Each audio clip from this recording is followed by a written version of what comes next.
نحمده ونصلي على رسوله الكريم اما بعد فاعوذ باللہ من الشیطان الرجیم بسم اللہ الرحمن الرحیم۔ آج ہم سورۃ القریش کے نام، زمان نزول اور تاریخی پس منظر کو جاننے کی کوشش کریں گے۔ جیسا کہ نام سے ہی ظاہر ہے، پہلی ہی آیت کے لفظ قریش کو اس سورت کا نام قرار دیا گیا ہے۔ زمانہ نزول کے حوالے سے اگر دیکھیں تو مفسرین کی عظیم اکثریت اس کے مکی ہونے پر متفق ہے، اور اس کے مکی ہونے کی کھلی شہادت خود اس سورت کے الفاظ رب ھذا البیت میں موجود ہے۔ اگر یہ مدینہ میں نازل ہوتی تو خانہ کعبہ کے لیے اس گھر کے الفاظ کیسے موزوں ہو سکتے تھے؟ اسی طرح سے یہ بھی کہنے میں آ رہا ہے کہ اس سورت کا مضمون سورت فیل کے مضمون سے گہرا تعلق رکھتا ہے۔ غالباً اس کا نزول اس کے متصلہ بعد ہی ہوا ہوگا۔ دونوں صورتوں کے درمیان اسی مناسبت کی بنا پر سلف میں سے بعض بزرگ اس بات کے بھی قائل ہوئے ہیں کہ یہ دراصل دونوں ایک ہی صورت ہیں، اور اس خیال کو تقویت ان روایات کی بنا پر ملی ہے کہ حضرت ابی بن کعب کے مصحف میں یہ دونوں ایک ساتھ لکھی ہوئی تھی اور درمیان میں بسم اللہ نہیں تھی۔ اس کے علاوہ یہ کہ حضرت عمر رضی اللہ تعالیٰ عنہ نے ایک مرتبہ کسی فصل کے بغیر ان دونوں کو ملا کر نماز میں پڑھا تھا، لیکن یہ رائے اس وجہ سے قابل قبول نہیں ہے کہ صحابہ کرام کی عظیم تعداد کے تعاون سے سیدنا عثمان رضی اللہ تعالیٰ عنہ نے قرآن مجید کے جو نسخے سرکاری طور پر لکھوا کر بلاد اسلام کے مراکز میں بھجوائے تھے، ان میں ان دونوں کے درمیان بسم اللہ درج تھی، اور اس وقت سے آج تک تمام دنیا کے مصاحف میں یہ الگ الگ صورتوں کی حیثیت ہی سے لکھی جاتی رہی ہیں۔ اس صورت کے تاریخی پس منظر کو جاننے کے لیے اور ٹھیک ٹھیک سمجھنے کے لیے ضروری ہے کہ ہم اس بات کو بھی نگاہ میں رکھیں جس کی وجہ سے یہ ہے کہ یہ صورت اور اس کے مضمون اور سورت فیل کے مضمون کا گہرا تعلق ہے۔ قریش کا قبیلہ آپ صلی اللہ علیہ وسلم کے جد اعلیٰ قصہ بن کلاب کے زمانے تک حجاز میں منتشر تھا۔ سب سے پہلے قصہ نے اس کو مکے میں جمع کیا اور بیت اللہ کی تولیت اس قبیلے کے ہاتھ میں آ گئی۔ اسی بنا پر قصہ کو جمع کرنے والے کا لقب دیا گیا مجمع۔ اس شخص نے اپنے اعلیٰ درجے کے تدبر سے مکہ میں ایک شہری ریاست کی بنیاد رکھی اور عرب سے آنے والے حاجیوں کی خدمت کا بہترین انتظام کیا، جس کی وجہ سے رفتہ رفتہ عرب کے تمام قبائل اور تمام علاقوں میں قریش کا اثر رسوخ قائم ہو گیا۔ قصہ کے بعد اس کے بیٹوں عبد مناف اور عبد الدار کے درمیان مکہ کی ریاست کے مناسب تقسیم ہو گئے، مگر دونوں سے عبد مناف کو اپنے باپ ہی کے زمانے میں زیادہ ناموری حاصل ہو چکی تھی اور عرب میں اس کا شرف تسلیم کیا جانے لگا تھا۔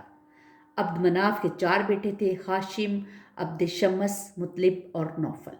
ان میں سے ہاشم عبد المطلب کے والد اور رسول اللہ علیہ وسلم کے پردادا کو سب سے پہلے یہ خیال پیدا ہوا کہ اس بین الاقوامی تجارت میں حصہ لیا جائے جو عرب کے راستے بلاد مشرق اور شام اور مصر کے درمیان ہوتی تھی، اور ساتھ ساتھ اہل عرب کی ضروریات کا سامان بھی خرید کر لایا جائے تاکہ راستے کے قبائل ان سے مال خریدیں اور مکے کی منڈی میں اندرون ملک کے تجار خریداری کے لیے آنے لگے۔ یہ وہ زمانہ تھا جب ایران کی ساسانی حکومت اس بین الاقوامی تجارت پر اپنا تسلط قائم کر چکی تھی جو شمالی علاقوں اور خلیج فارس کے راستوں سے رومی سلطنت اور بلاد مشرق کے درمیان تھی۔ اس لیے جنوبی عرب سے بحیرہ عرب کے ساحل کے ساتھ ساتھ جو تجارتی راستہ شام اور مصر کی طرف جاتا تھا، اس کا کاروبار بہت چمک اٹھا تھا۔ دوسرے عربی قافلوں کی بنسبت قریش کو یہ سہولت حاصل تھی کہ راستے کے تمام قبائل بیت اللہ کے خدام ہونے کی حیثیت سے ان کا احترام کرتے تھے۔ حج کے زمانے میں نہایت فیاضی کے ساتھ حاجیوں کو جو خدمت قریش کے لوگ کرتے تھے، اس کی وجہ سے سب ان کے احسان مند تھے اور انہیں اس بات کا خطرہ نہیں تھا کہ راستے میں کبھی بھی یا کہیں بھی ان کے قافلوں کو جو ہے ڈاکہ مار کر لوٹا جائے گا۔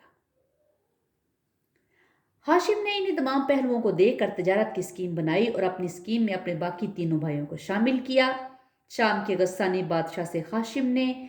حبش کے بادشاہ سے عبد شمس نے، یمنی عمرا سے مطلب نے اور عراق و فارس کی حکومت سے نوفل نے تجارتی میراث حاصل کی۔ اس طرح ان لوگوں کی تجارت بڑی تیزی سے ترقی کرتی چلی گئی اور اسی وجہ سے یہ چاروں بھائی متجرین یعنی تجارت پیشہ کے نام سے مشہور ہو گئے، اور جو رابطے انہوں نے ارد گرد کے قبائل اور ریاستوں سے قائم کیے تھے ان کی وجہ سے ان کو اصحاب الالاف بھی کہا جانے لگا، جس کے لفظی معنی الفت پیدا کرنے والوں کے ہیں۔ اس کاروبار کی وجہ سے قریش کے لوگوں کو شام، مصر، عراق، ایران، یمن اور حبش کے ممالک سے تعلقات کے وہ مواقع حاصل ہوئے اور مختلف ملکوں کی ثقافت اور تہذیب سے براہ راست سابقہ پیش آنے کی وجہ سے ان کا معیار دانش اتنا بلند ہوتا چلا گیا کہ عرب کا کوئی دوسرا قبیلہ ان کی ٹکر کا نہ رہا۔ مال و دولت کے اعتبار سے بھی وہ عرب میں سب سے فائز ہو گئے، فائق ہو گئی، ممتاز ہو گئے اور مکہ جزیرت العرب کا سب سے زیادہ اہم تجارتی مرکز بن گیا۔ ان بین الاقوامی تعلقات کا ایک بڑا فائدہ یہ بھی ہوا کہ عراق سے یہ لوگ وہ رسم الخط لے کر آئے جو بعد میں قرآن مجید لکھنے کے لیے استعمال ہوا۔ عرب کے کسی دوسرے قبیلے میں اتنے پڑھے لکھے لوگ نہیں تھے جتنے قریش میں تھے۔ اسی وجہ سے نبی پاک صلی اللہ علیہ وسلم نے فرمایا تھا کہ قریش لوگوں کے لیڈر ہیں،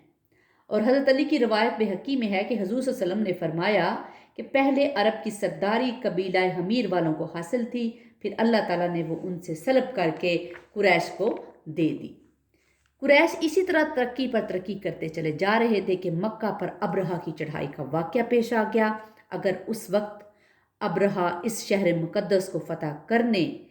اور کعبے کو ڈھا دینے میں کامیاب ہو جاتا نعوذ باللہ، تو عرب میں قریش کی نہیں خود خانہ کعبہ کی داغ بھی ختم ہو جاتی۔ زمانہ جاہلیت کے عرب کا یہ عقیدہ متزلزل ہو جاتا کہ یہ گھر واقعی بیت اللہ ہے۔